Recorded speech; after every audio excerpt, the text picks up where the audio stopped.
بسم اللہ الرحمن الرحیم۔ السلام علیکم ناظرین۔ کیا IMF پاکستان کو عوام کو سستی بجلی دینے سے روک رہا ہے؟ کیا نئے صوبوں کا معاملہ واقعی سنجیدہ ہے یا صرف سیاسی شوشہ؟ اور آخر ہمارے تعلیمی بورڈز کے نتائج پر ہر سال سوالات کیوں اٹھتے ہیں؟ آج کے ولاگ میں ہم ان تینوں اہم قومی معاملات کا حقائق کی روشنی میں تجزیہ کریں گے، اس لیے ویڈیو آخر تک ضرور دیکھیے۔ سب سے پہلے بات کرتے ہیں IMF اور سستی بجلی کے مسئلے پر۔ ناظرین، وفاقی وزیر توانائی اویس لغاری نے حال ہی میں انکشاف کیا ہے کہ IMF پاکستان کو مخصوص اوقات میں سستی بجلی فراہم کرنے کی اجازت نہیں دے رہا۔ یہ بیان سامنے آنے کے بعد ایک نئی بحث شروع ہو گئی ہے کہ آخر عوام کو ریلیف کیوں نہیں دیا جا رہا۔ اصل حقیقت یہ ہے کہ پاکستان کئی برسوں سے IMF کے مالیاتی پروگرام کا حصہ ہے۔ اس پروگرام کی بنیادی شرط یہ ہے کہ حکومت غیر ضروری سبسڈیز کم کرے، مالی خسارے پر قابو پائے اور توانائی کے شعبے میں اصلاحات کرے۔ IMF کا موقف ہے کہ اگر بجلی پر دوبارہ بڑی سبسڈی دی گئی تو گردشی قرضہ مزید بڑھے گا اور معیشت دوبارہ مشکلات کا شکار ہو سکتی ہے۔ لیکن دوسری طرف زمینی حقیقت یہ بھی ہے کہ مہنگی بجلی نے عام آدمی، صنعت، کاروبار اور زراعت سب کو شدید متاثر کیا ہے۔ آج گھریلو بجلی کے بل بہت سے خاندانوں کے لیے سب سے بڑا معاشی مسئلہ بن چکے ہیں۔ سوال یہ ہے کہ کیا عوام ہمیشہ مہنگی بجلی برداشت کرتے رہیں گے؟ حقیقی حل صرف قیمتیں کم کرنا نہیں، بلکہ بجلی چوری روکنا، لائن لاسز کم کرنا، ریکوری بہتر بنانا اور تقسیم کار کمپنیوں کی کارکردگی بہتر بنانا ہے۔ ناظرین، اب بات کرتے ہیں نئے صوبوں کے حوالے سے کہ یہ حقیقت ہے یا شوشہ۔ وزیر داخلہ کے نئے صوبوں سے متعلق بیان نے ملکی سیاست میں ایک نئی بحث چھیڑ دی ہے۔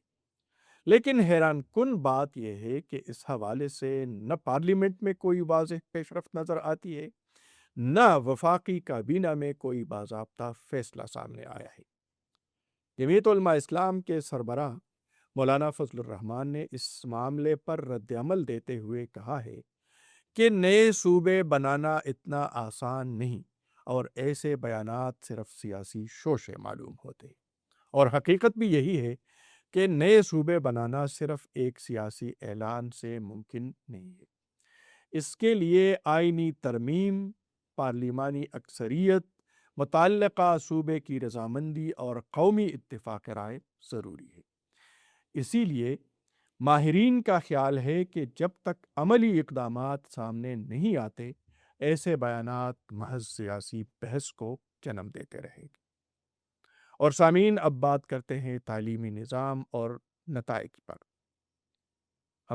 ہمارا نظام تعلیم دن بدن گرتا جا رہا ہے۔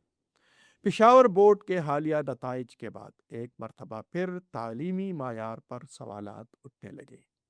ہر سال ہزاروں طلبہ اچھے نمبروں سے کامیاب ہوتے ہیں، لیکن عملی زندگی میں بنیادی علمی صلاحیتوں کی کمی واضح نظر آتی ہے۔ یہ مسئلہ صرف امتحانی نظام کا نہیں بلکہ پورے تعلیمی نظام کا ہے۔ ضرورت اس بات کی ہے کہ امتحانی نظام کو مکمل طور پر شفاف بنایا جائے، نقل کلچر کا خاتمہ کیا جائے، اساتذہ کی تربیت بہتر کی جائے اور جدید ٹیکنالوجی کے ذریعے امتحانی عمل کو مزید مضبوط بنایا جائے۔ صرف اچھے نتائج دکھانے سے تعلیم کا معیار بہتر نہیں ہوتا، بلکہ ایسے نوجوان تیار کرنا اصل کامیابی ہے جو تحقیق، تنقیدی سوچ اور عملی مہارت رکھتے ہیں۔ ناظرین، آج کے تینوں موضوعات ایک ہی حقیقت کی طرف اشارہ کرتے ہیں کہ پاکستان کو وقتی فیصلوں کے بجائے مستقل اور مؤثر اصلاحات کی ضرورت ہے۔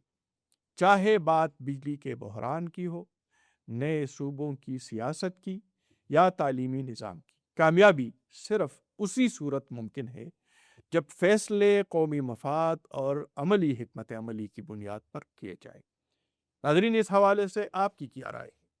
کیا IMF کی شرائط پاکستان کے لیے ضروری ہے یا عوام پر اضافی بوجھ؟ کیا نئے صوبے بننے چاہیے؟ اور کیا ہمارے تعلیمی نظام میں بنیادی اصلاحات کی ضرورت ہے؟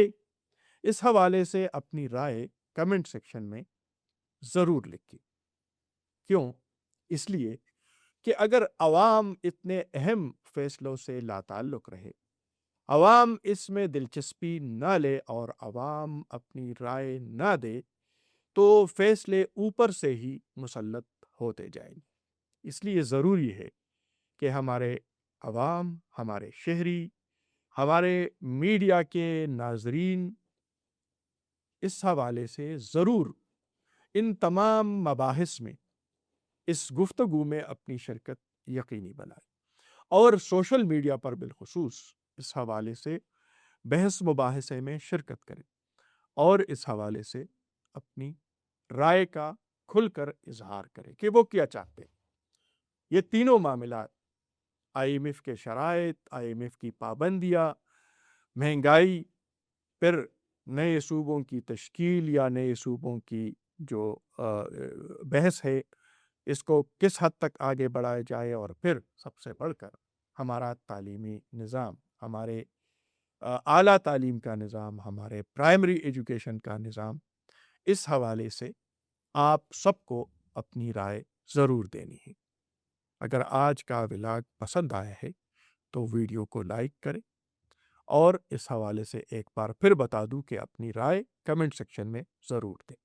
اب اجازت دیجیے، اللہ حافظ۔